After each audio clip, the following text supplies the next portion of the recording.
É direito nosso, é nossa herança, todas as bênçãos de Deus para nós, tomamos posse, é nossa herança, toda a vida, todo o poder, tudo que Ele tem para dar, abrimos nossas vidas para receber, nada mais nos resistirá, maior é o que está em nós do que o que está no mundo, bem maior é o que está em nós do que o que está no mundo. Jesus está em nós. Amém. Assim eu agradeço a oportunidade em nome de Jesus. Glória ao Senhor nosso Deus, glória ao Senhor Jesus, a graça e a paz mais uma vez, amém? Amém. Louvado seja o Senhor nosso Deus. Nesse momento, vamos orar ao Senhor agradecendo por cada pessoa que Deus tem usado para colaborar, para contribuir com esta obra, não só financeiramente, mas também com amor. Fez, eu tenho certeza que há pessoas também que Deus tem levantado para interceder por nós, com amor no coração, e nós estamos unidos em Cristo, nessa aliança, e precisamos também orar para que Deus venha recompensar e abençoar cada um, amém? Você também que trouxe alguma oferta hoje, vamos consagrar ao Senhor.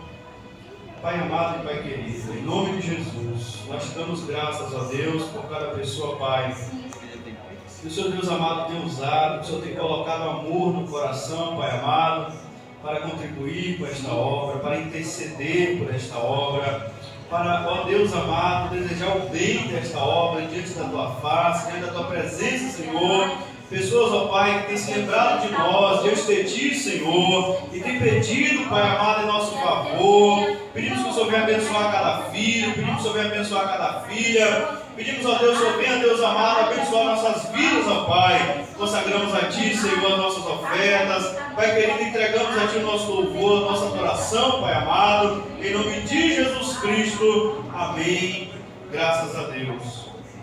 Glória a Jesus. Aleluia. Louvado seja o nome do Senhor nosso Deus. Bendito é o Senhor Jesus. Hoje nós vamos dar continuidade à palavra de Deus. Nós estamos expondo aqui, estamos no Evangelho de Mateus, capítulo 12. Vamos fazer uma leitura um pouquinho comprida, de 10 versículos, mas eu quero me ater a apenas dois versículos, mas nós caminharemos por todo o trecho. Eu quero não apenas trazer o sentido literal, mas eu quero também trazer a aplicação do Espírito Santo aos nossos corações, a aplicação prática, né? Porque precisamos expor e aplicar. Então, vamos trazer, e o que mais me chamou a atenção, eu poderia falar sobre outras coisas, mas são coisas óbvias que Jesus fala aqui. Tem uma das tais, que é a questão da blasfêmia. O título vai dizer a blasfêmia dos fariseus. Não sei se vocês estão lembrados, mas nós já falamos sobre isso, que é a blasfêmia contra o Espírito Santo. Eu vou deixar o próximo tópico para Deus no domingo. Nosso professor Mateus vai continuar o próximo tópico. E tem uma coisa geral, uma regra geral que eu tenho visto aqui nesse capítulo, não necessariamente nessa parte onde eu vou ler, apenas nos últimos versículos, mas como eu já falei da blasfêmia, eu não vou falar sobre essa situação aqui, porque alguns vídeos, você que está na live, se for procurar aí, tanto no Face como se você for no YouTube, você vai encontrar essa exposição sobre o que é uma blasfêmia contra o Espírito Santo que Jesus fala nesse trecho. Mas Sim, de modo geral, no capítulo 11 nós entendemos sobre graça. A graça é a soberania de Deus em chamar os pecadores, onde Jesus diz: vinde a mim, todos que estáis cansados e oprimidos, eu vos aliviarei. Jesus fala um pouco sobre juízo, porém, no capítulo 12 eu acredito que Jesus fala de forma muito mais clara sobre o juízo. E o nosso professor Mateus nos trouxe aqui ontem uma bela observação que passa bastante desapercebido, né? Às vezes por pessoas que querem confundir a mensagem da graça com libertinagem ou com qualquer outra coisa e esquecem daquela partezinha do capítulo tão importante: a cana trilhada não quebrará e não apagará o pavio que fumega até que faça triunfar o juízo. Ou seja, até que chegue o dia do juízo, até que chegue o dia do juízo final. Naquele dia, ele vai quebrar a cana que está trilhada e ele vai apagar o pavio que está fumegando. Ele não faz isso agora, até que faça triunfar o juízo. Ou seja, Jesus não mais manda apedrejar o que Moisés fazia. Pode tirar e apedreja, mas ele guarda. Se não houver arrependimento, se não houver mudança de comportamento, se não houver metanoia, ele guarda tudo para o último dia, e no último dia ele aplicará a sentença. E não é uma sentença passageira, não é uma sentença momentânea, mas sim uma sentença eterna, porque Jesus julgará almas e espíritos. E segundo o que a Bíblia nos fala, Jesus vai dizer de um fogo que nunca se apaga, de um bicho que nunca morde. Então, sim, não é uma espada que vai destruir almas, como os TJs acreditam que Deus apenas vai destruir almas e as pessoas deixarão de existir, mas Jesus fala de um sofrimento eterno. Então, não é algo passageiro, é algo eterno. Jesus não falaria tanto sobre o juízo se não fosse sério o assunto. O próprio Senhor Jesus não teria se feito, deixado de ser Deus e virado homem, e ter morrido de forma tão difícil na cruz do Calvário, se não fosse sério o assunto do juízo, do inferno, da condenação eterna. Se fosse algo tão simples, apenas deixar de existir, Jesus não teria tanta necessidade de fazer algo tão... E a vida eterna se dá exatamente no livramento dessa condenação. Vamos fazer a leitura, porque o tema hoje não é juízo, porque eu acredito que Deus vai trazer isso muito bem na próxima exposição, e a gente vai dar continuidade, porque é isso que Jesus faz. O tema hoje é outro. Vamos lá, Mateus capítulo 12, vamos entrar no tema de hoje. A partir do versículo 22, trouxeram-lhe então um endemoniado, cego e mudo. Aí a gente vai entender o porquê tinham 2 cegos lá. Em Mateus 9, eu acredito, a cura de 2 cegos e um mudo. Marcos e outros vai dizer um cego, mas aqui a gente entende que o camarada que é mudo, ele também é cego, por isso 2 cegos e mudo. E um dos 2 cegos era mudo, Então realmente é um só cego, e o outro era cego e mudo, que mudo e cego, que Jesus cura. E de tal modo curou que o cego e mudo falava e via. Versículo 23, e toda a multidão se admirava e dizia: não é este o filho de Davi? Mas os fariseus, ouvindo isto, diziam: este não expulsa os demônios, senão por Beelzebul, príncipe dos demônios. Jesus, porém, conhecendo os seus pensamentos, disse-lhes: todo reino dividido contra si mesmo é devastado, e toda cidade ou casa dividida contra si mesma não subsistirá. E se Satanás expulsa a Satanás, está dividido contra si mesmo. Como subsistirá, pois, o seu reino? E se eu expulso os demônios por Beelzebul, por que os expulsam então os vossos filhos? Portanto, eles mesmos serão os vossos juízes. Mas, se eu expulso os demônios pelo Espírito de Deus, é conseguintemente chegado a vós o reino de Deus. Ou como pode alguém entrar em casa do homem valente e furtar os seus bens, se primeiro não manietar o valente, saqueando então a sua casa? Quem não é comigo, é contra mim, e quem comigo não ajunta, espalha.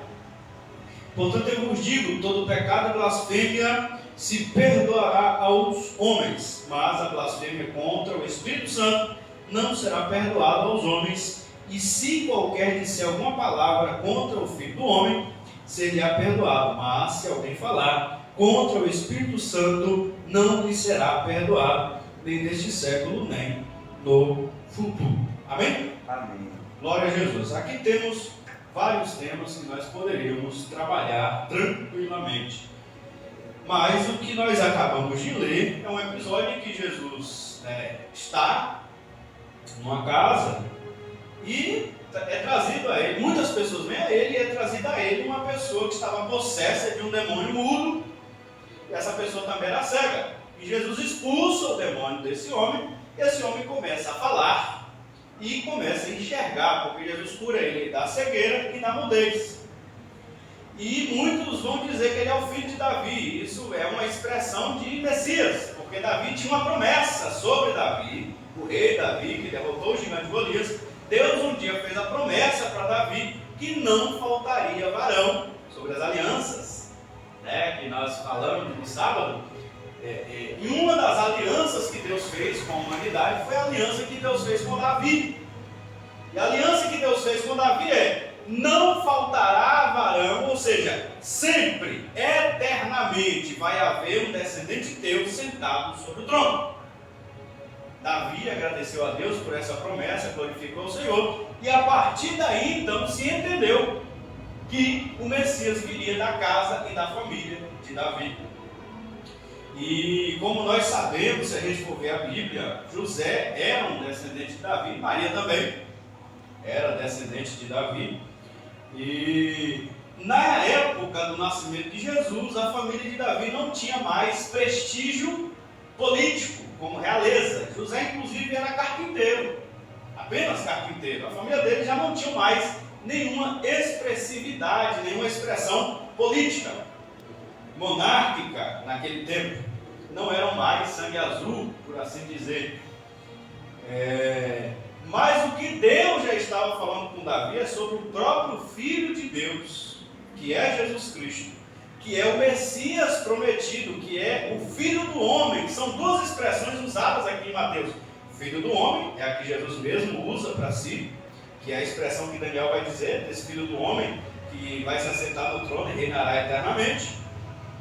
E o Filho de Davi, que é o que o povo atribui, porque eles esperavam um rei político. Nós já falamos sobre isso. O povo judeu esperava e esperam até hoje um rei político da semente de Davi, que assim como Davi conquistou Jerusalém, foi Davi quem conquistou, na época se chamava Jebus, e Davi foi, guerreou e conquistou e transformou em Jerusalém, a capital do reino.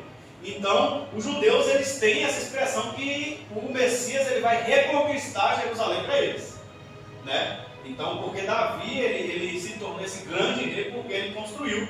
Ele não é que ele construiu, ele conquistou Jerusalém para Israel e transformou Jerusalém na grande cidade, estados, grande cidade reino, capital do reino de Israel, né?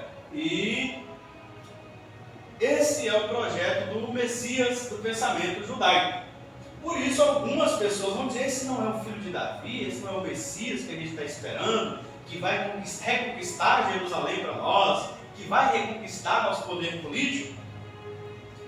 Mas os fariseus, ouvindo isto, diziam: este não expulsa os demônios, senão por Beelzebul, príncipe dos demônios. Quem é Beelzebul?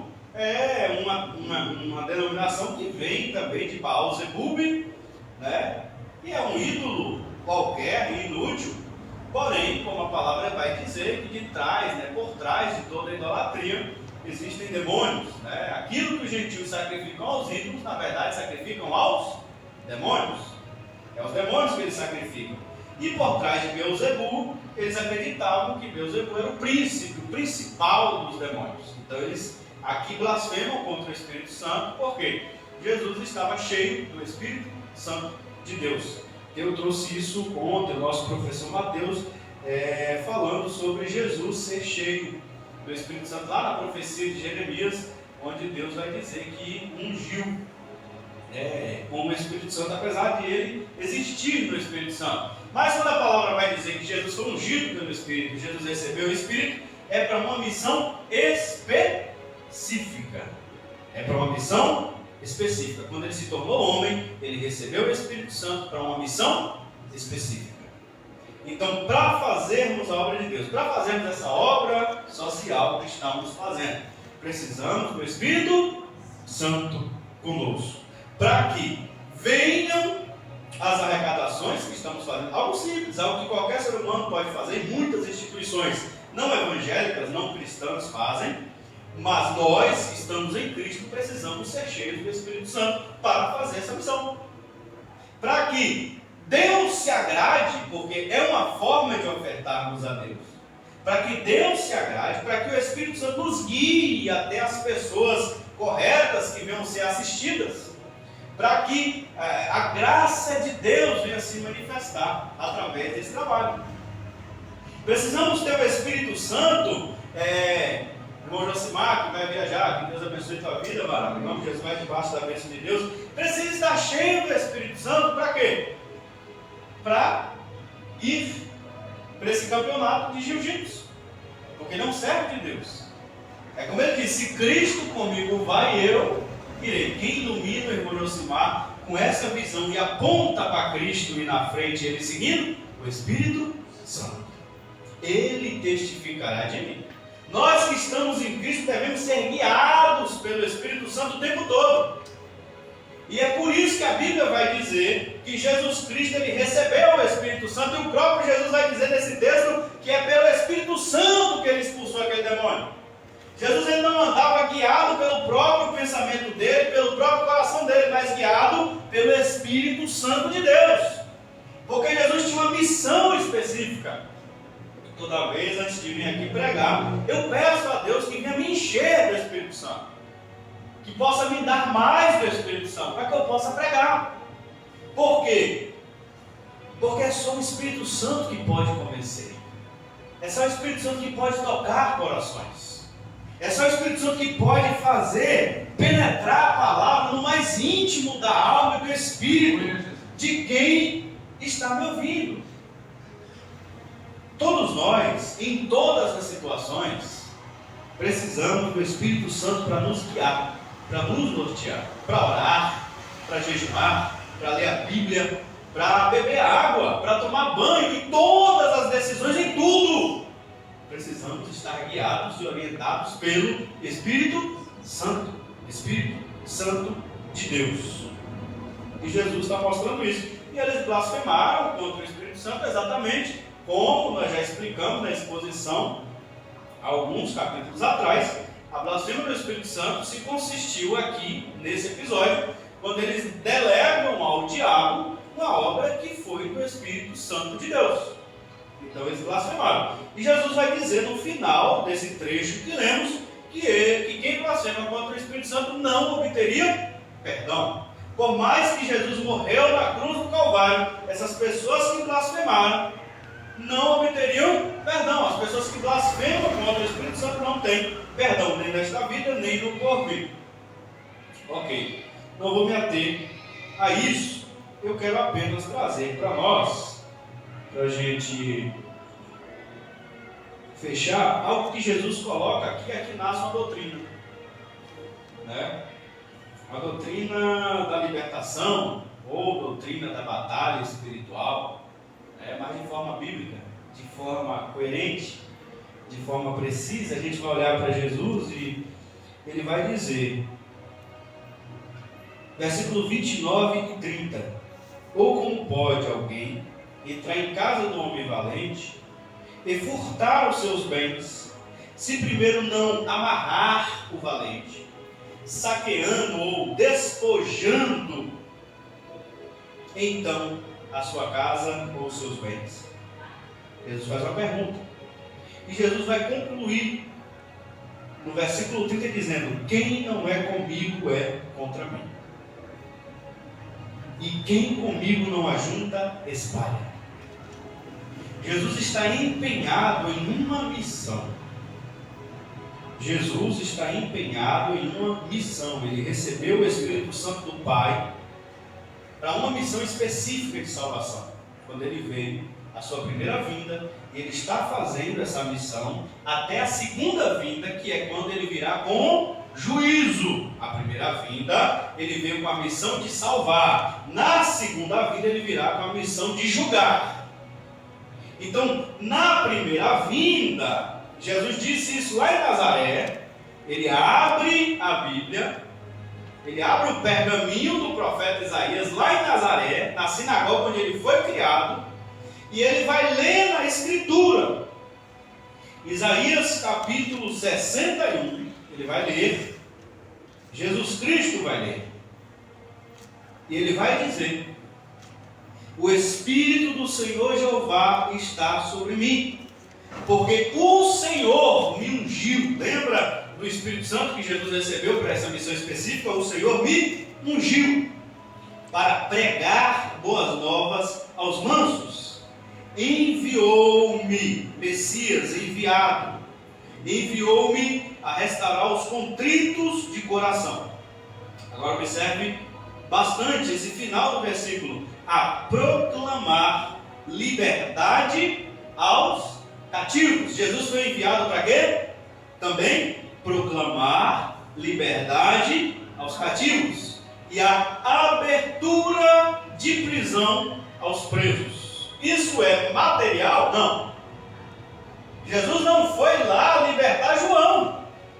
Se fosse material, a gente veria no capítulo 11 que nós vimos, João está preso e manda dois discípulos perguntar a Jesus se era o que havia de vir ou ele devia esperar outro. Talvez até João tivesse esse pensamento de Isaías aqui, literalmente, de forma material em mente.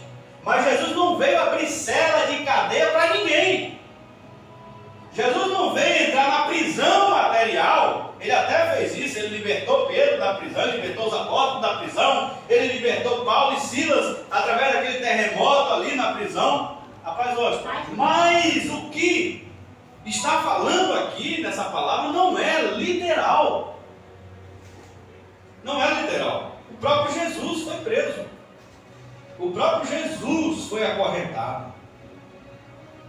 Jesus está falando aqui, a palavra de Deus está falando de uma libertação espiritual. O apóstolo João vai escrever: e para isto o Filho de Deus se manifestou. Para quê? Para desfazer as obras do diabo. Jesus vai dizer: é chegada a minha hora, está escrito no Evangelho de João, e o príncipe deste século será expulso. O principal, a autoridade deste século será expulso. E eu, Jesus falando, quando for levantado, atrairei todos a mim. A Bíblia vai dizer lá aos Hebreus que na cruz Jesus Cristo destruiu o diabo. E quando fala destruir o diabo, quer dizer que a obra de Cristo foi suficiente para quebrar toda a autoridade satânica e diabólica. A palavra vai dizer, o apóstolo Paulo, em uma de suas cartas, ele vai dizer que Cristo, na cruz, aos Colossenses, na cruz, Cristo, ele triunfou sobre principados, potestades e príncipe das trevas, e os expôs, despojou eles e os expôs ao desprezo eterno, e caminhou com eles amarrado com um triunfo vitorioso. É isso que Jesus fez espiritualmente. Materialmente, Jesus estava morrendo na cruz. Espiritualmente, Jesus estava vencendo o diabo, triunfando sobre o diabo, derrotando o diabo, garantindo a nossa libertação, garantindo a nossa vitória. É essa a missão que Jesus veio fazer, espiritual. E Jesus vai dizer: como pode alguém entrar em casa do homem valente e furtar os seus bens, Mas esse valente aqui que Jesus está falando é Satanás. Jesus está se referindo ao próprio Satanás. Lucas 11, 21, de uma forma mais clara. Quando o valente guarda armado a sua casa, Jesus está falando uma parábola, mas ele está se referindo ao reino das trevas. Quando o valente guarda armado a sua casa em segurança, está tudo quanto tem. O diabo que derrotou Adão no deserto, derrotou Eva e derrotou Adão. A partir daí o pecado entrou no mundo, a morte entrou no mundo, e o mundo jaz no maligno. E aí o diabo ele reinava como príncipe deste mundo. E ele tinha cativos as mentes, os corações. Eliel bem observou pessoas que foram tão bem como Salomão inicialmente, depois completamente arrastados para o mal, depois de tanta sabedoria que Deus deu, depois de tanta graça que viu de Deus. Salomão viu fogo descer do céu lá no templo, sobre os holocaustos. Salomão viu a casa de Deus ser cheia da glória de Deus, de uma maneira que os sacerdotes não conseguiam se manter de pé, por causa da fumaça da glória de Deus dentro da casa. Por 2 vezes Deus se apresentou a Salomão. Por 2 vezes. Não tem esse versículo lindo e famoso? Se o meu povo que se chama pelo meu nome se humilhar e orar e buscar minha face e se converter dos seus maus caminhos, eu ouvirei do céu, perdoarei os seus pecados e sararei a sua terra. Deus falou com Salomão. Foi com Salomão quando Deus se apareceu e diz a Bíblia que na velhice Salomão se apartou do Senhor e seguiu a idolatria e seguiu as feitiçarias, porque suas esposas lhe corromperam o coração. Davi foi tentado pelo diabo e enumerou o povo. Davi, ele foi levado a cometer aqueles pecados horríveis que nós sabemos, que o adultério, o homicídio, e depois enumerou o povo, porque ele não podia. E só podia ser um ser que estava o tempo todo querendo se mostrar o maioral, mesmo no reino de Israel. E observe o que Jesus vai dizer. Quando o valente guarda armado a sua casa, em segurança está tudo quanto tem. Mas, sobrevindo outro, aí Jesus fala dele mesmo. Lá no Apocalipse vai estar escrito como leão da tribo de Judá. Mas sobrevindo outro, mais valente do que ele, e vencendo, é o que Jesus faz na cruz, tira-lhe a sua armadura, despojando, é o termo que Paulo vai dizer lá na frente, em que confiava, e reparte os seus despojos. Quem não é comigo é contra mim, quem comigo não ajunta, espalha. Queridos, nós temos uma responsabilidade com Jesus Cristo. É pegar ou largar. Não tem para onde fugir. Ou a gente está nessa missão com Jesus, que o apóstolo Paulo vai dizer aos Efésios: não deis lugar ao diabo. Não deis lugar ao diabo. Nós estamos militando. Nós estamos em uma milícia. Nós estamos armados por Jesus Cristo, Efésios 6, fortalecei-vos no Senhor e na força do seu poder. É a ordem do Espírito Santo a todo crente em Jesus. Jesus Cristo, quando enviou seus discípulos, ele disse: pregai o Evangelho, expulsai demônios. Jesus, quando os discípulos retornam, diz: eu via Satanás cair como raio. Quando Jesus está caminhando para a cruz, Jesus vai dizer: Satanás pediu para cirandar vocês. O discípulo nem sabia. Jesus sabia. Ele estava lá no céu pedindo a Deus para cirandar, triturar, esmagar, padejar, peneirar os discípulos. E Jesus vai dizer: mas eu roguei por você, Pedro. Eu roguei por você para que a sua fé prevaleça. E uma vez que você estiver firmado, fortaleça seus irmãos. Jesus o tempo todo estava ligado. E ele vai dizer claramente no versículo. Então, rapidamente para a gente fechar. O que a gente entende aqui é que Jesus veio libertar quebrar as opressões e as amarras do mal. Ele fez isso na cruz do Calvário. Jesus fez isso. Jesus fez isso. Ele fez. Vou deixar a parte para a gente concluir isso mais à frente, em outra mensagem. Jesus fez essa libertação. A nossa vitória sobre o reino das trevas já está garantida por Jesus. Então não batalhamos para termos a vitória, mas batalhamos pelo que já está conquistado por Jesus, pelo espaço que já é de Jesus, porque Ele nos comprou para Deus com o seu próprio sangue. Nós somos propriedade de Jesus. As ovelhas de Cristo já são propriedade de Cristo. Então nós invadimos territórios que já são de Cristo. E nós botamos para correr e expulsamos.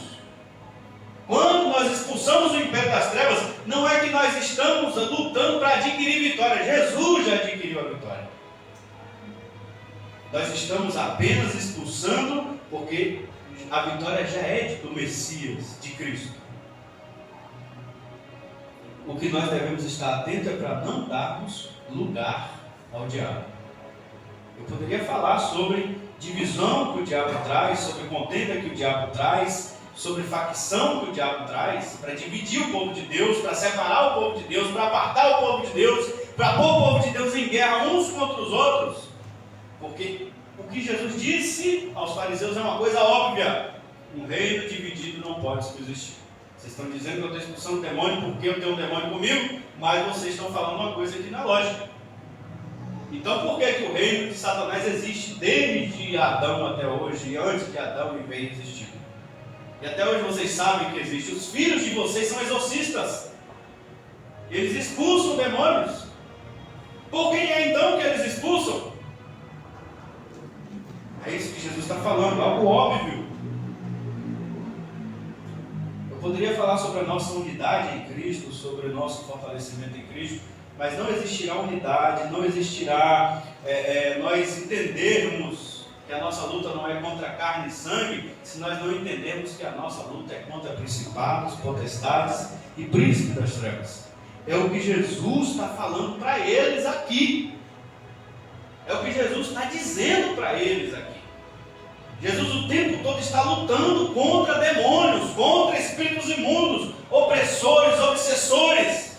Jesus está lutando, libertando pessoas. Pessoas que eram cegas não por uma deficiência física, mas espiritual. Pessoas que estavam mudas, sem poder falar fisicamente, não porque tinham essa dificuldade física, essa deficiência física, mas era um demônio que oprimia essa pessoa. E Jesus está libertando. Jesus está fazendo um trabalho sério, espiritual. E Ele chama, e Ele ordena a todos nós que entendamos essa missão de Cristo. E como testemunhas de Cristo, todos nós temos essa obrigação de entender como funciona essa guerra. E de que precisamos, como o meu irmão Léo bem chamou a atenção, para estarmos orando uns pelos outros, porque estamos em guerra o tempo todo. O nosso inimigo não descansa. Temos que guerrear contra nós mesmos, que é a nossa carne. Temos que guerrear contra o mundo que nos seduz a fazermos a nossa própria vontade. E temos que guerrear contra um outro inimigo, que é invisível e é imortal e é incansável. Enquanto alguns de nós estamos cansados, ele não tem cansaço. Ele não descansa porque ele não precisa descansar. Ele é espiritual. É um ser espiritual, que é o próprio Satanás, nosso adversário. Jesus está nessa luta constante contra ele, o tempo todo. Cada palavra, cada conselho que Jesus dá é para desfazer um conselho dado pelo diabo. Por isso, tudo aquilo que vai entrar em confronto com o mandamento de Jesus, tenha absoluta certeza que a fonte desse conselho, a fonte desse ensinamento, literalmente vem do diabo. Pode rejeitar como satânico, maligno, tudo que entra em choque com o que Jesus fala, vem diretamente do trono do diabo, da boca do diabo. Um exemplo claro disso aqui é o que nós vamos entrar sobre o juízo eterno, sobre o inferno, sobre perdição eterna. Tudo que conflita isso vem direto do diabo. Pessoas para dizer que o inferno é o estado da mente, é o estado do espírito. E por que diabo Jesus ia falar tanto sobre o inferno se fosse apenas o estado do espírito? Jesus abriria uma sessão de terapia, de psicanálise, de psicólogo, e trataria da mente das pessoas no diálogo. Não é sobre isso que Jesus está fazendo aqui. Jesus cura um cara porque estava mudo, oprimido por Satanás.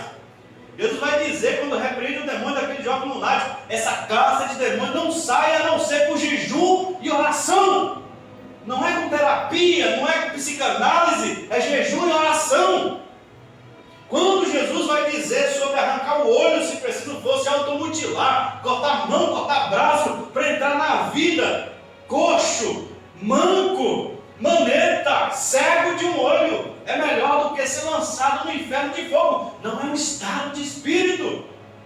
Jesus chama nós a atenção para uma coisa séria. Quem vem confrontando isso e querendo amaciar a mensagem, é o próprio Satanás. Tudo que vem contra o que Jesus fala, pode ter certeza, veio do ninho do inferno. Quem chocou foi o dragão. O dragão vermelho lá de Apocalipse. É ele quem chocou. Pode ter certeza disso. E Jesus vai dizer de uma forma clara, para fechar essa noite: quem não é comigo, é contra mim. Você, meu irmão, minha irmã, nós, que aqui estamos, um dia só, se a gente se esquecer, por um momento só, dessa guerra, dessa batalha, e não termos a palavra certa, no momento certo, onde a guerra está sendo travada espiritualmente, não entendermos isso, e termos a palavra de Jesus para vencer o diabo, igual lá no deserto, a palavra de Deus em nosso coração, para naquele momento ter aquela resposta temperada com sal dada pelo Espírito Santo. Pedro vai dizer que é assim que santificamos Cristo em nosso coração. Se não tivermos nesse momento em atividade, igual Jesus estava 24 por 48 horas, espiritualmente, com a palavra de Deus, que é a espada do Espírito, para falar, para proferir, naquele momento, onde o diabo está levantando a sua voz, onde o diabo está falando, se não tivermos o Espírito Santo para nos iluminar a palavra, que vai cortar aquela força maligna, que vai bloquear, que vai cancelar aquele poderio das trevas, que vai destruir aquele conselho satânico, se não tivermos, se nos calarmos, nós estamos contra Jesus. Nós estamos do lado do diabo, contra Jesus. Pecaremos por omissão. Jesus está dizendo claramente: quem não é comigo, quem não está lutando junto comigo, quem diz assim, eu quero paz, eu não estou em guerra, está contra mim, está me atrapalhando. Está me atrapalhando porque já passou para o outro lado. A omissão é estar do outro lado. A omissão espiritual, não orar, não jejuar, não entender o clima espiritual e entrar em oração, entrar em jejum, entrar em busca. Já passou para o outro lado. Já passou. Quem não está comigo é necessariamente contra mim. Está sendo meu adversário. E quem comigo não ajunta, espalha. Estamos em um trabalho, Jesus está em um trabalho de libertação, e a libertação só vem pela palavra. Conhecereis a verdade vos libertará. Precisamos pregar a verdadeira palavra de Deus, a mensagem de Deus, viver ela, pregar com o nosso testemunho. Como disse Spurgeon, a Bíblia que muitos vai ler nós, é o nosso viver. Precisamos viver a verdade da palavra para que o mundo veja Cristo em nós. É preciso. O diabo ele vai tentar, ele tem tentado. Muitos têm sido tentados. Muitos têm dado lugar, têm pecado, como nós conversamos aqui ontem, ali um pouco, e foi falado sobre a questão do peso de alguns pecados, de algum cargo eclesiástico, de alguns pastores. E o problema é esse. Porque o diabo ele tem um prato cheio. Quando um crente ele vive em torno do pecado e o mundo olha, ele ganhou. O diabo ele ganhou. Porque ao invés de servirmos de um exemplo para a glória de Deus, estaremos servindo de exemplo para escárnio do nome de Deus. Para que o nome de Deus seja blasfemado. Quem comigo não ajunta, espalha. A gente tem que viver para Cristo igual a direção no volante que o Detran vai dizer. Você não dirige apenas para você, você dirige para você e para os outros. Assim é o caminhar com Jesus. Você não caminha apenas para você. Essa é a ideia da igreja. Essa é a ideia do pensamento da coinonia, comunhão. Você não vive apenas para você, por você. Você vive também porque outras pessoas precisam ver você brilhar. Há pessoas que vão acender quando você se aproximar. Pessoas que às vezes já estavam apagando e você precisa brilhar. Você precisa despertar de novo a motivação de buscar o Senhor em outras pessoas que estão desanimando. Você precisa despertar a fé com a sua fé em outras pessoas que já estavam desanimando. Fortalecei os joelhos trementes. Diga ao fraco, sou forte. Fortalecei os joelhos trementes. É uns pelos outros, levai as cargas uns dos outros. Essa é a comunhão, esse é o evangelho. Que não ajunta comigo desse jeito, espalha. Eu vivo para mim, eu vivo do jeito que eu quero, eu vivo com o pensamento que eu quero, eu faço o que eu quero.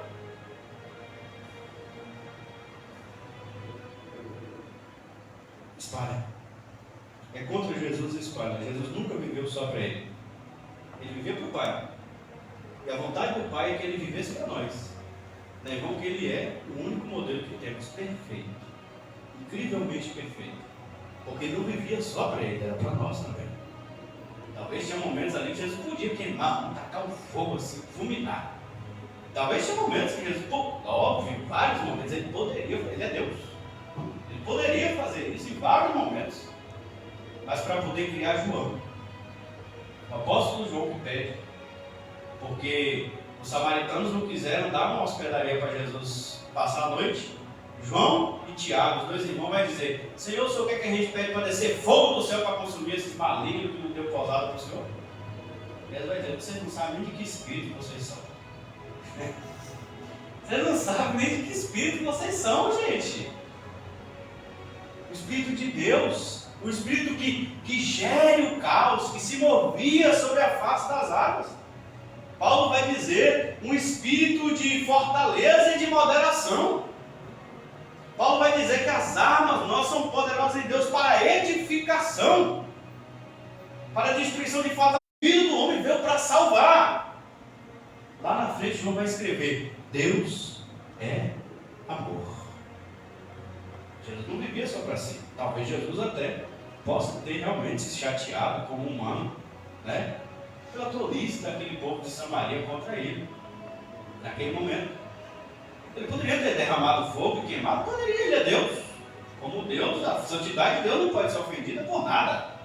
Mas o Jesus que veio para nos salvar, que recebeu a missão do Espírito Santo para libertar os oprimidos do ódio, desse pensamento de Tiago e João, para um pensamento salvífico, esse conteve. Ele não vivia só para si, ele vivia para que João aprendesse, para que Tiago aprendesse, para que Pedro aprendesse. E é assim que devemos viver, uns para os outros, esse pensamento, uns para os outros. No momento que falharmos, pensar: se fosse eu falhar, eu não ia querer também ser ajudado. É só pensar, é só se colocar, né? No momento que um cai, se fosse eu caindo, eu também não queria ser ajudado, que alguém intercedesse por mim, que alguém me abraçasse, alguém orasse. Quantas vezes eu estava doente, e graças a Deus eu sei que eu tenho pessoas que intercedem por mim, e eu doente ali e não aguentava nem orar. Eu pedi a Deus, falei: Senhor, levanta, além das pessoas que já me amam, me intercedem por mim, por favor, mais intercessores no mundo, Senhor. onde houver leitos, ele toca no coração para orar por outros servos do Senhor e servos que estão doentes, igual eu estou aqui agora, para que eu seja alcançado pelas orações desses irmãos e irmãs. Por misericórdia e graça, toca no coração de servos e servas para interceder pelos santos em todo o mundo que estão doentes, para que eu seja beneficiado por essas orações. Levanta, Senhor. Quantas vezes eu já fiz isso também, pedindo para que Deus levantasse as pessoas para interceder pela vida espiritual do povo de Deus, para que eu também fosse fortalecido por meio dessas orações. E por isso, quando estamos em oração, precisamos nos lembrar disso. Pessoas que estão na prova, pessoas que estão em doença, irmãos nossos, irmãos que estão fracos. Porque quem comigo não ajunta, necessariamente espalha. Não é quem está espalhando, quem não ajuda.